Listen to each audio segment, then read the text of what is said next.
It's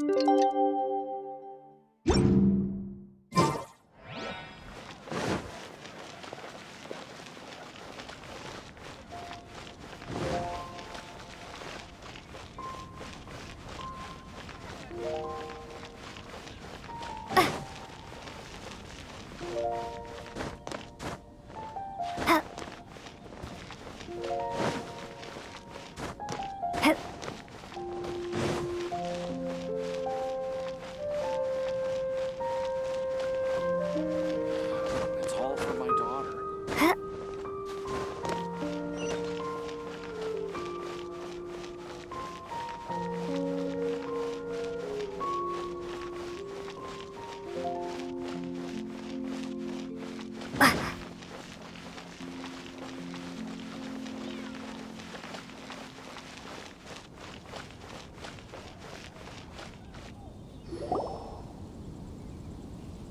Hey, look over there!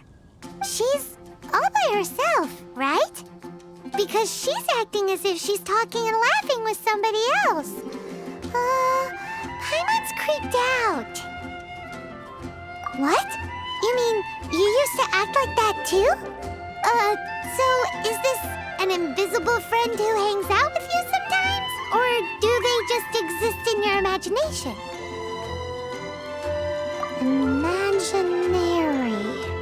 Imagination. Oh, you must mean imagined friend, right? Why didn't you just say so? So, this imaginary friend of yours, when does Paimon get to meet them? Seriously? So, imaginary friends just disappear when you grow up? Oh, Paimon was looking forward to meeting yours. Hey, don't suppose your brother has an imaginary friend too? No way! You guys are so lucky! Because they have this game in Liyue. Have you heard of it? It's a 4-player game, but it seems you guys could play it with just the 2 of you. Oh, Traveler. Fancy meeting you here.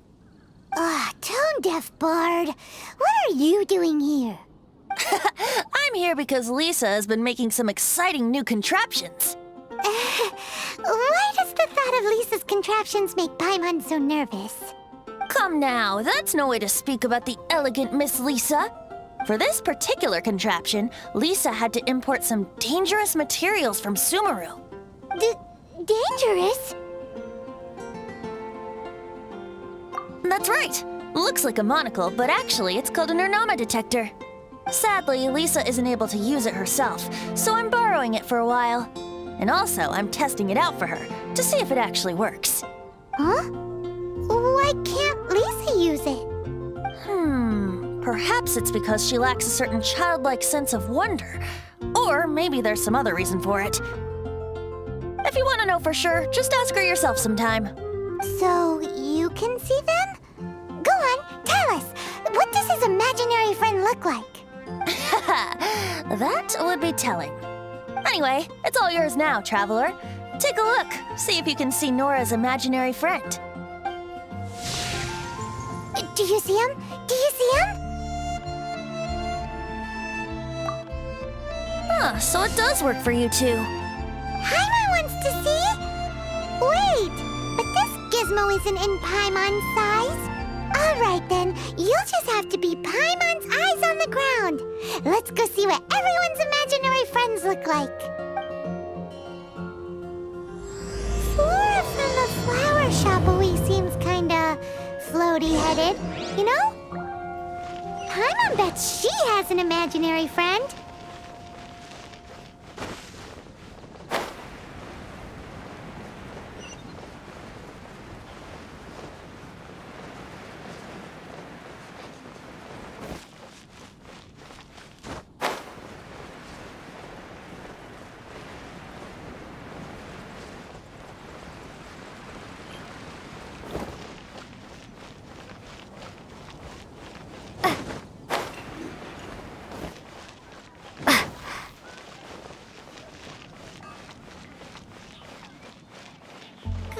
Fresh fruit, only at Queen's Fruit. There it is! Behold, a floaty imaginary friend for floaty-headed Flora. A bloaty floaty.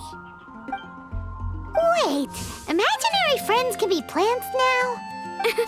Hi, Traveler. Hi, Bard. Sure, how can I help? Oh, you mean Mr. Floaty? Most people can't see him. Mr. Floaty is my bestest friend. We grew up together. No fair. Paimon hates feeling left out. Flora, why exactly are you friends with a bloaty floaty? What's wrong with it? I always wanted to be friends with a plant who could fly. Friends with a flying plant? Why? Because then when it's windy, you and your friend can fly off into the sky together.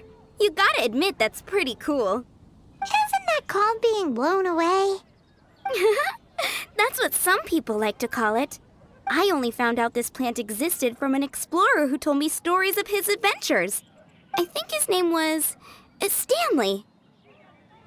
Stanley's an adventurer, and you can tell he's an expert at it from the stories he tells. The amazing adventures of Stanley are super famous in Mondstadt.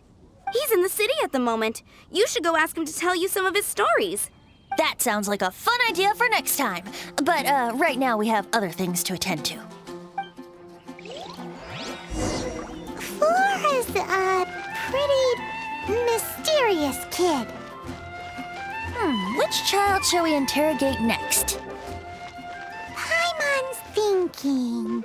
Oh, how about that little guy on the bridge?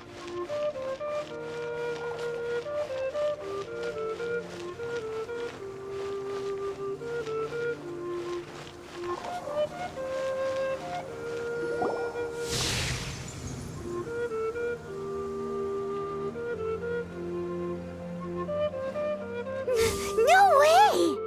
Well, that is unexpected. Timmy's imaginary friend is a ruin guard? Paimon's freaking out right now. That thing is sure to attack us. What say you we postpone our conversation with Timmy for the time being? Huh? Paimon has a favorite line? Seriously? Oh, alright then. How about we explore the area ahead of us later? Children are more open-minded. Is that why they can think up all kinds of imaginary friends? Fitting, isn't it? That the City of Freedom should be home to children with such boundless powers of imagination. What about adults' imaginations? Let's ask some adults at the tavern.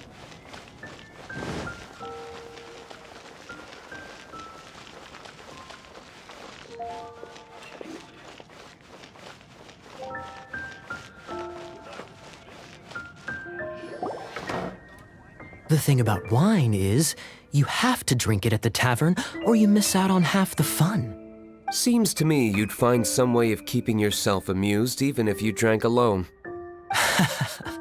If I didn't know any better, I would say you're being deliberately uncivil. Just drink responsibly on my premises, okay? Oh, and if I did have one too many, what then? You'd throw me out along with the trash, is that it? Throw you out? You know, the same way you threw out Father's legacy. You sold off his mansion, or maybe you've forgotten. I see no reason to cling to things that have outlived their purpose. Is that so?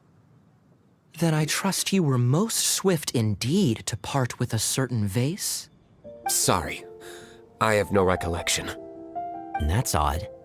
Master Diluc, I'm sure I saw such a vase in your home. A beautiful one, unmistakable in fact.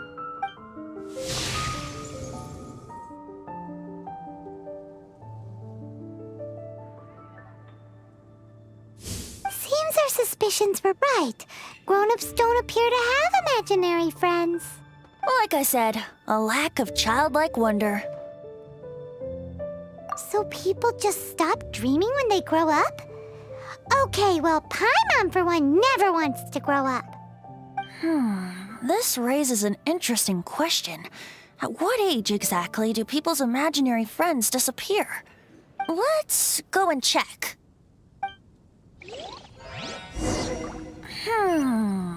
How about Ellen? Someone of her age surely must have some imagination left, don't you think? Uh-oh. Somehow Paimon finds the idea of not being able to see Ellen's imaginary friend kinda scary.